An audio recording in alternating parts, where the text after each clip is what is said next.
সারা দেশে বিদ্যুৎ পরিস্থিতি স্বাভাবিক হতে কিছুটা সময় নেবে বলে জানিয়েছেন অর্থ উপদেষ্টা সালেহ উদ্দিন আহমেদ। দুপুরে ক্রয় সংক্রান্ত উপদেষ্টা কমিটির বৈঠক শেষে সাংবাদিকদের কথা জানান তিনি। এদিকে পিডিবি জানিয়েছে চাহিদার চেয়ে সরবরাহে বিদ্যুৎ ঘাটতি প্রায় ২,০০০ মেগাওয়াট, তাই সারা দেশে লোডশেডিং হচ্ছে। উপদেষ্টা জানান সরকার চেষ্টা করছে বিদ্যুৎ ঘাটতি মেটাতে, এজন্য অগ্রাধিকার ভিত্তিতে জ্বালানি হিসেবে কয়লা আমদানি করা হচ্ছে। এ সময় তিনি জানান আগামী ১৪ সেপ্টেম্বর চীন মৈত্রী সম্মেলন কেন্দ্রে অনুষ্ঠিত হবে বৈষম্য বিরোধী আন্দোলনে শহীদদের স্মরণ সভা। এই অনুষ্ঠানে শহীদ পরিবারের সদস্য ও বিদেশি অতিথিদের আমন্ত্রণ জানানো হবে।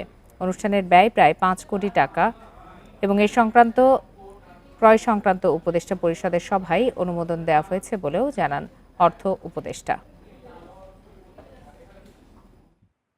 বিদ্যুতের ব্যাপারে, বিদ্যুতের জ্বালানির ব্যাপারে আলাদাভাবে যে প্রপোজালগুলো আসছে আমাদের কাছে, ইভেন এলএনজি ইম্পোর্ট বা অন্যান্য জ্বালানি, সেগুলো আমরা কোনো ব্যাপারে এগুলো আটকাচ্ছি না। খুব ইম্পর্টেন্ট জিনিসগুলো যেগুলো আমরা সবসময় এগুলো আমরা অ্যাপ্রুভ করে দিচ্ছি।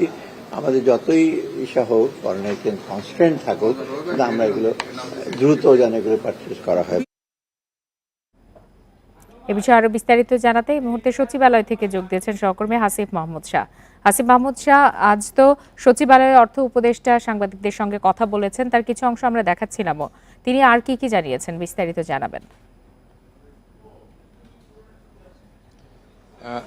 লোপা, একটি বিষয় আগে জানাতে চাই, সেটাই হলো বাংলাদেশে যে কয়টি বিদ্যুৎ কেন্দ্র আছে তার উৎপাদন ক্ষমতা প্রায় ২৭,৭৯১ মেগাওয়াট, আর বাংলাদেশের মানুষের যে চাহিদা সেটি প্রায় ১৬-১৭ হাজার মেগাওয়াটের মতো।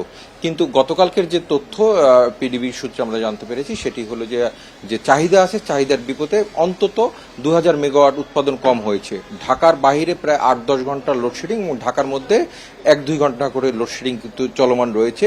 তা আমরা সকাল থেকেই আসলে এই বিষয়গুলো নিয়ে জানতে আসলে জ্বালানি উপদেষ্টার কাছে জানতে চাচ্ছিলাম। উনি আসলে গণমাধ্যমের সাথে কথা বলেনি, উনি বলছে উনি এই বিষয়ে কোনো কথা বলবেন না বলে গণমাধ্যমকে এড়িয়ে গেছেন।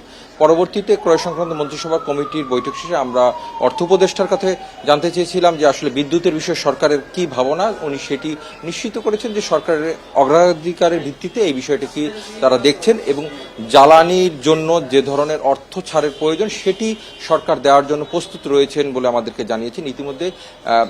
ইতিমধ্যে তিনি আমাদেরকে জানিয়েছেন কয়লা এবং তেল আমদানি করার যে বিষয়গুলো ওনার দপ্তরে এসেছেন, ওনারা সেটি অগ্রাধিকার ভাবেই দেখছেন। একটি বিষয় জানিয়ে রাখি যে আমাদের ভারত থেকেও কিন্তু বিদ্যুৎ আমদানি করা হয়। সেই আমদানিতে আদানির কাছ থেকে যে আমদানি করা হয় তারা প্রায় ৫ থেকে ৬ হাজার কোটি টাকার মতো পাওনা রয়েছে। তারা সেই পাওনার জন্য ইতিমধ্যে সরকারকে চিঠি দিয়েছেন এবং তারাও রেশনিং করে ৫০০ মেগাওয়াট অন্তত কম দিচ্ছেন, যার ফলে কিন্তু এই লোডশেডিংটা বেড়েছে। এছাড়া আমাদের যে এলএনজি টার্মিনাল আছে সামিটের অধীনে, সেটি ৩ মাস যাবৎ বন্ধ রয়েছে।